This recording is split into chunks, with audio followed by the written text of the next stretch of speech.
السلام علیکم ورحمۃ اللہ وبرکاتہ۔ دیکھیں ہم آج انشاءاللہ سورہ ملک کے بارے میں بات کریں گے۔ تبارک الذی جو سورہ ہے اس کے بارے میں بات کریں گے انشاءاللہ۔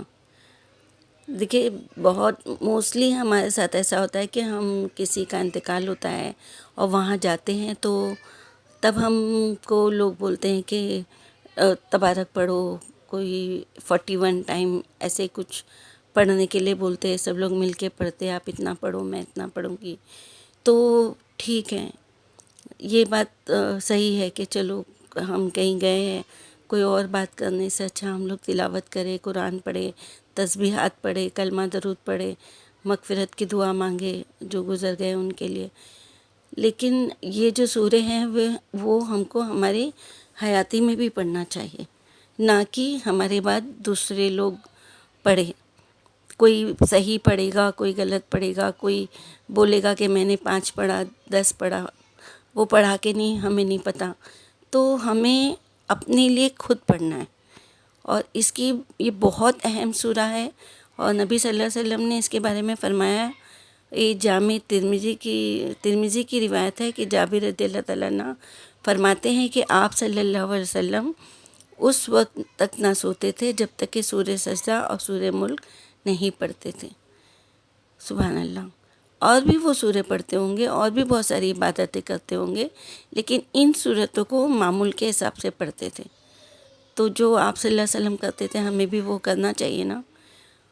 اور اس کی کوئی فضیلت بہت ہوگی تبھی وہ معمول سے ڈیلی اس کو پڑھتے تھے، تو ہمیں بھی ان کے سنت پہ چل کر اسے پڑھنا چاہیے۔ ہماری حیات میں ہم پڑھ کے اپنے لیے ہی رکھیں نا، کہ اگر ابھی کوئی ہمارے لیے پڑھے نہیں پڑھے لیکن ہم نے اپنے لیے پڑھ لیا۔ دیکھیے اور ایک حدیث ہے کہ عبداللہ ابن مسعود سے روایت ہے کہ سورہ ملک عذاب قبر سے رکاوٹ ہے۔ الحمدللہ۔ سوچو قبر کا عذاب، قبر سوچتے ہی پورے جسم میں کانٹے آ جاتے ہیں کہ کیسے ہوگا۔ ایک چھوٹے موٹے کیڑے مکوڑوں کو دیکھ کے ہم لوگ ڈر جاتے ہیں، ہم گھبرا جاتے ہیں، ہم کو گھن آتی ہے نا، ہم ایک دم ان سے بچنے کی کوشش کرتے ہیں۔ ابھی ہم زندہ ہیں تو کہیں بھاگ سکتے ہیں، انہیں بھگا سکتے ہیں، لیکن تب تو بے بس رہیں گے نا، کچھ نہیں کر سکیں گے، کچھ نہیں کر سکیں گے۔ وہ قبر کیڑوں کی جگہ ہے، وہ ان کا گھر ہے، اس کے اندر رہیں گے نا ہم۔ وہ کس طریقے سے وہ قبر، اگر ہم لوگ نیک راستے پہ چلنے والے ہیں، صحیح راستے پہ چلنے والے دیندار اللہ کے نیک بندے ہیں تو وہ کشادہ ہو جائے گی، وہ کشادہ ہو جائے گی، اس کے اندر جنت کی کھڑکی دروازے اللہ تعالیٰ کھول دے گا۔ اور اگر نہیں تو سوچو وہ بھینچے گی، سوچو اس کے اندر کیا حال ہوگا۔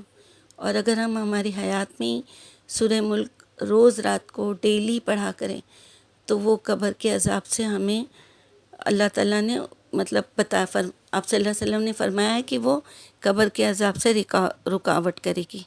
اور سورہ ملک قیامت کے روز اپنے پڑھنے والوں کے لیے سفارش ہے۔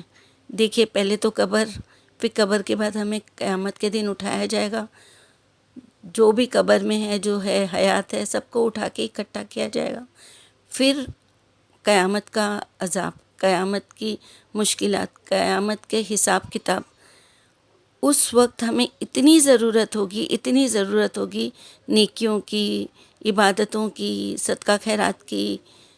کہتے ہیں نا کہ ایک ایک نیکی کے لیے انسان لڑے گا ایک دوسرے سے، اس وقت کوئی کسی کا نہیں رہے گا۔ تو اس وقت یہ ہمارے لیے سفارش کرتی ہے۔ یہ ابن ماجہ کی روایت ہے کہ یہاں تک کہ وہ اللہ تعالیٰ سے ہمارے لیے ضد کر کے وہ جنت میں ہمیں لے جائے گی۔ الحمدللہ، سبحان اللہ۔ اللہ تعالیٰ نے ایسے ایسے سورے ہمیں دیا ہے قرآن پاک میں، جس کو پڑھنے سے اللہ تعالیٰ ہماری آخرت سنوار رہا ہے نا۔ اور اللہ تعالیٰ یہ حدیث کے ذریعے ہمیں بتا بھی رہا ہے کہ اس کو تم پڑھو۔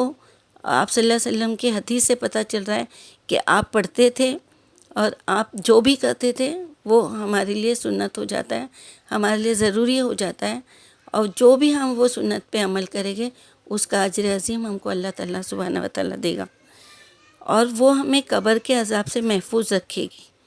اور ابن کثیر میں ہے کہ سورہ ملک خود پڑھو، خود کو پڑھنا چاہیے، ہمیں خود اپنے لیے پڑھنا چاہیے، اپنے بچوں کو پڑھنے کی ترغیب دینی چاہیے، یہاں تک کہ اپنے پڑوسیوں کو پڑھنے کی ترغیب دینی چاہیے، اور صحابہ بھی یہی کرتے تھے کہ خود پڑھو، اپنے بچوں کو پڑھو۔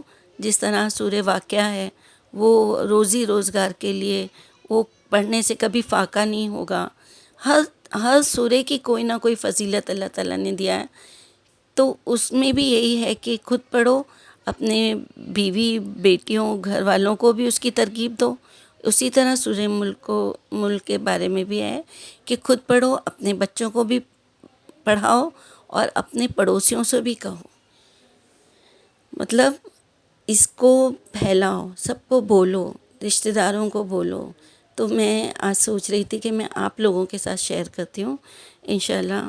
اب اس کے بعد ہم لوگ کوشش کریں گے، میں بھی اور آپ بھی، کہ انشاءاللہ رات کو سونے سے پہلے ضرور یہ سورہ پڑھ کے سوئے۔ دوسرے اذکار بھی ہمیں کرنے چاہیے، صبح کے اذکار، شام کے اذکار، اس کے ساتھ ہمیں سورہ سجدہ، سورہ تبارک جو ہے، سورہ ملک، یہ بھی ہمیں پڑھنی چاہیے۔ میں آپ لوگوں کو اس کا مفہوم پڑھ کے سناتی ہوں، اس کا میننگ پڑھ کے سناتی ہوں۔ بسم اللہ الرحمن الرحیم۔ بابرکت ہے وہ ذات جس کے ہاتھ میں بادشاہی ہے اور وہ ہر چیز پر قادر ہے۔ کون ہے ہر چیز پر قادر ہے؟ اللہ سبحانہ و تعالیٰ نا، اور وہ برکت والی ذات ہے جس نے موت اور زندگی پیدا کی تاکہ وہ تمہیں آزمائے کہ تم میں سے کون اچھے عمل والا ہے۔ وہ زبردست ہے، بہت زیادہ بخشنے والا ہے۔ دیکھیے اللہ تعالیٰ ہمیں یہ بھی تاکید کر رہا ہے، بتا رہا ہے کہ موت اور زندگی جو ہے وہ میرے ہاتھ میں ہے، میں تمہیں آزماؤں گا کہ کون اچھے عمل کرے گا، کون برے عمل کرے گا، اور وہ زبردست بھی ہے اور وہ بخشنے والا بھی ہے۔ اللہ تعالیٰ بار بار ہمیں بتاتے ہیں کہ میں بخشوں گا۔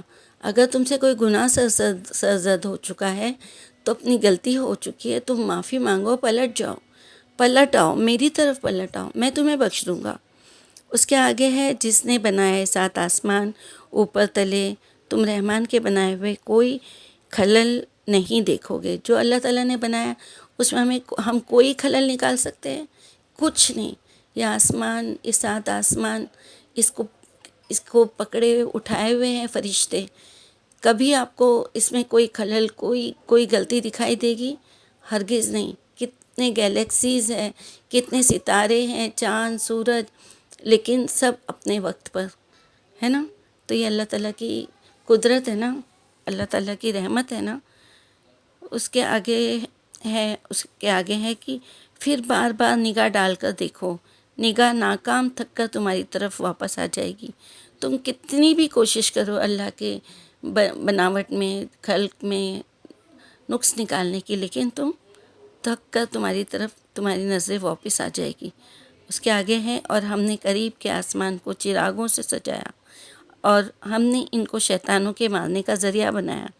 دیکھیے قریب کا آسمان یعنی ہمارا جو پہلا آسمان، جس میں ہم کو چاند، سورج، ستارے سب دکھائی دیتے ہیں، اور پھر اگر کوئی وہاں تک پہنچتا ہے تو شیطان وہ ستاروں کے ذریعے ان کو شعلوں کے ذریعے مار کے بھگاتا ہے۔ کسی کو اوپر جانے کی اجازت نہیں ہے۔ ہم نے مارنے کا ذریعہ بھی بنایا، اور ہم نے ان کے لیے دوزخ کا عذاب تیار کر رکھا ہے۔ اللہ اکبر۔ اور جن لوگوں نے اپنے رب کا انکار کیا، ان کے لیے جہنم کا عذاب ہے اور بہت برا ٹھکانہ ہے۔ اللہ تعالیٰ بار بار بولتا ہے کہ ان کے لیے عذاب جہنم ہے، وبئس المصیر، اور وہ بہت برا ٹھکانہ ہے۔ بار بار اللہ تعالیٰ فرماتا ہے دوزخ کی آگ، دوزخ کے عذاب، دوزخ کے اپنی کھالوں کو چھیلے گے، جلے گی، پھر کھال بنائیں گے، پھر خون نکلے گا، پھر وہ ہم کو پیاس لگے گی، ہم کو وہی پینا پڑے گا۔ وہ بہت برا ٹھکانہ ہے۔ اس سے بچنے کے لیے ہمیں جو دنیا میں ہو سکتا ہے وہ ہمیں کرنا چاہیے۔ اور اس کے آگے ہے، جب وہ اس میں ڈالے جائیں گے تو جہنم کا شور سنیں گے اور وہ جوش مار رہی ہوگی۔ سوچو، دہک رہی ہوگی آگ۔ ایک چھوٹا سا چٹکا لگتا ہے تو ہمیں کتنی تکلیف ہوتی ہے نا، اور وہ دہکتی ہوئی آگ، اس میں شور ہوگا۔ کس کا شور ہوگا؟ جن کو ڈالا گیا وہ چلا رہے ہوں گے نا، تڑپ رہے ہوں گے نا، وہ شور ہوگا۔ پھر معلوم ہوگا کہ وہ غصے میں پھٹ پڑے گی، اتنی دہشت زدہ وہ دوزخ ہوگی۔ سوچو، جب کبھی اس میں کوئی جماعت ڈالی جائے گی تو جہنم کے محافظ فرشتے ان سے پوچھیں گے، کیا تمہارے پاس کوئی ڈرانے والا نہیں آیا تھا؟ آئے تھے نا ہمارے پاس، کتنے رسول آئے، آخری پیغمبر ہمارے رسول صلی اللہ علیہ وسلم، انہوں نے کتنا ہم کو دین دنیا تک پہنچایا، ساری باتیں ہم تک پہنچائی، اللہ تعالیٰ نے قرآن کے ذریعے ہمیں بتایا۔ اب وہ ڈرانے کے لیے بھی اور خوشخبری بھی دینے کے لیے آتے تھے نا پیغمبر ہم، تو کیا وہ پوچھیں گے، وہ کہیں گے ہاں ہمارے پاس ڈرانے والا آیا تھا، پھر ہم نے اس کو جھٹلا دیا اور ہم نے کہا کہ اللہ نے کوئی چیز نہیں اتاری، تم لوگ بڑی گمراہی میں پڑے ہوئے ہو۔ وہ لوگ مانیں گے نہیں اس بات کو، کہ وہ جب پوچھے گا کہ کیا کوئی ڈرانے والا نہیں آیا تھا، تو بولے تھے کہ وہ لوگ کہیں گے کہ ہاں آیا تھا، لیکن ہم نے انہیں جھٹلا دیا، کیونکہ وہ لوگ جھٹلاتے تھے نا، حق کو جھٹلاتے تھے کہ ایسے ہوگا۔ آپ صلی اللہ علیہ وسلم کے پاس ہڈیاں لے کے جاتے تھے جو قبر میں سے نکلتی تھی، وہ ہڈی کو بجا بجا کے بتاتے تھے کہ اس ہڈی سے زندہ کرے گا تیرا خدا، اس ہڈی سے دوبارہ پیدا کرے گا، تو جھٹلا نہیں ہوا نا اس بات کا۔ پھر آگے ہے، اور وہ کہیں گے اگر ہم سنتے یا سمجھتے تو ہم دوزخ والوں میں سے نہ ہوتے۔ پچھتائیں گے اور کہیں گے کہ اگر ہم سنتے یا سمجھتے تو ہم دوزخ والوں میں سے نہ ہوتے۔ اللہ اکبر۔ اللہ تعالیٰ اجرنی من النار، اللہ تعالیٰ دوزخ کی آگ سے بچانا پروردگار ہم سب کو۔ بس وہ اپنے گناہ کا اقرار کریں گے، اور بس لعنت ہو دوزخ والوں پر۔ جو لوگ اپنے رب سے بغیر دیکھے ڈرتے ہیں، ان کے لیے مغفرت اور بڑا اجر ہے۔ دیکھیے، اللہ تعالیٰ کو تو کسی نے نہیں دیکھا، لیکن اللہ کا کلام پڑھ کر، اس کو سمجھ کر، آپ صلی اللہ علیہ وسلم کی حدیثیں سن کر، ان کی جو بھی اطاعت کر کر، جو بھی ڈرے گا، اللہ سے بنا دیکھے ڈرے گا، تو اللہ تعالیٰ نے کیا کہا ہے، اس کے لیے مغفرت ہے اور بڑا اجر ہے۔ اور تم اپنی بات چھپا کر کہو یا پکار کر کہو، وہ دلوں کی باتوں کو خوب جانتا ہے۔ مطلب ہم اپنے دل میں اچھا سوچے یا برا سوچے، یا زور سے بولے یا سلو، لیکن اللہ تعالیٰ سب جاننے والا ہے، وہ تو بذات الصدور ہے۔ کیا وہ نہ جانے گا جس نے پیدا کیا ہے؟ وہ باریک بین ہے، خبر رکھنے والا ہے نا، اسی نے ہمیں پیدا کیا ہے، تو کیا وہ ہمیں نہیں جانے گا؟ ایک ماں اپنے بچے کے بارے میں کیسے سب کچھ جان لیتی ہے؟ کیونکہ اس نے پیدا کیا ہے نا، اور اللہ تعالیٰ نے ہم کو بنایا، تو اللہ تعالیٰ ہمارے بھی دل کی باتوں کو جانے گا۔ وہی اللہ ہے جس نے تمہارے لیے زمین کو چلنے کے قابل بنا دیا، پھر تم اس کے رستوں میں چلو اور اللہ کی دی ہوئی روزی کھاؤ، اور اس کی طرف زندہ ہو کر اٹھنا ہے، اسی کی طرف زندہ ہو کر اٹھنا ہے، کیونکہ جو گزر بھی جائے گا تبھی بھی اللہ تعالیٰ واپس زندہ کر کے اٹھائے گا قیامت کے دن۔ کیا تم اس سے بے خوف ہو گئے ہو جو آسمان میں ہے، کہ وہ تم کو زمین میں دھسا دے پھر وہ لرزنے لگے؟ کیا تم آسمان والوں کی اس بات سے بے خوف ہو بیٹھے ہو کہ تم پر پتھروں کی بارش برسا دے؟ پہلے عذاب ہو چکے ہیں نا، جن لوگوں نے جھٹلایا ان پر پتھروں کی بارش، چڑیوں کے منہ میں پتھروں کی بارش ہوئی تھی، اور اس کا عذاب ہوا تھا، اور نام زدہ پتھر تھے، اور اس سے ایک چڑیا کے منہ میں کتنا چھوٹا دانہ ہوگا، سوچو، اس سے ایک انسان کی موت ہو رہی تھی، جس کا نام جس پہ لکھا تھا وہ اس پہ گرتا تھا، اور اتنی بڑی قوم پہ اللہ تعالیٰ نے پتھروں کا عذاب برسایا تھا۔ تو اللہ تعالیٰ وہ یاد دلا رہے ہیں، پھر تمہیں پتہ چلے گا کہ میرا ڈرانا کیسا تھا۔ اس سے پہلے جو لوگ تھے انہوں نے بھی پیغمبروں کو جھٹلایا تھا، پھر دیکھ لو میرا عذاب کیسا تھا۔ اللہ تعالیٰ یاد دلا رہا ہے ہمیں کہ جن لوگوں نے جھٹلایا تھا، تو میں نے ان کے ساتھ ان پر کیسا عذاب برسایا تھا۔ کیا وہ پرندوں کو اپنے اوپر نہیں دیکھتے پر پھیلائے ہوئے، اور وہ ان کو سمیٹ بھی لیتے ہیں، ہے نا، اوپر پھیلاتے ہیں اور ان کو سمیٹ بھی لیتے ہیں۔ رحمان کے سوا کوئی نہیں جو ان کو تھامے ہوئے ہو، ہے کہ نہیں؟ وہ لوگ ہوا میں اڑ رہے ہیں نا، اللہ نہیں چاہے تو وہ زمین پہ گر جائے نا، اللہ اڑانا چاہتا ہے نا ان کو۔ بے شک وہ ہر چیز کو دیکھ رہا ہے، بے شک اللہ تعالیٰ ہر چیز کو دیکھ رہا ہے، ہمارا ہر چھوٹے بڑے اچھے برے سارے اعمال کو اللہ تعالیٰ دیکھ رہا ہے۔ اس کے آگے ہے بھلا ایسا کون ہے جو تمہارا لشکر بنے، جو تمہاری نصرت کرے رحمان کے سوا؟ کافر تو صرف دھوکے میں ہے۔ اگر آخر کون ہے جو تم کو روزی دے اگر اللہ اپنی روزی روک لے؟ بلکہ وہ سرکشی پر اور بدکنے پر اڑ گئے ہیں۔ مطلب صحیح بات ہے نا کہ اللہ تعالیٰ ہم کو بول رہا ہے کہ روزی دینے والا اللہ تعالیٰ ہے، روزی میں برکت دینے والا اللہ تعالیٰ ہے۔ اگر وہ نہیں دے گا تو کہاں سے آئے گی روزی؟ تو اللہ سے ڈرو۔ اللہ ہماری ساری حرکات دیکھ رہا ہے، ساری حرکات و سکنات دیکھ رہا ہے، تو اس سے خوف کرو اور اس سے بنا دیکھے ڈرو تو اس کی رحمتیں ہم پہ نازل ہوگی۔ کیا وہ شخص اوندھے منہ چل رہا ہے وہ زیادہ صحیح راہ پانے والا ہے، یا وہ شخص جو ایک سیدھی راہ پر چل رہا ہے؟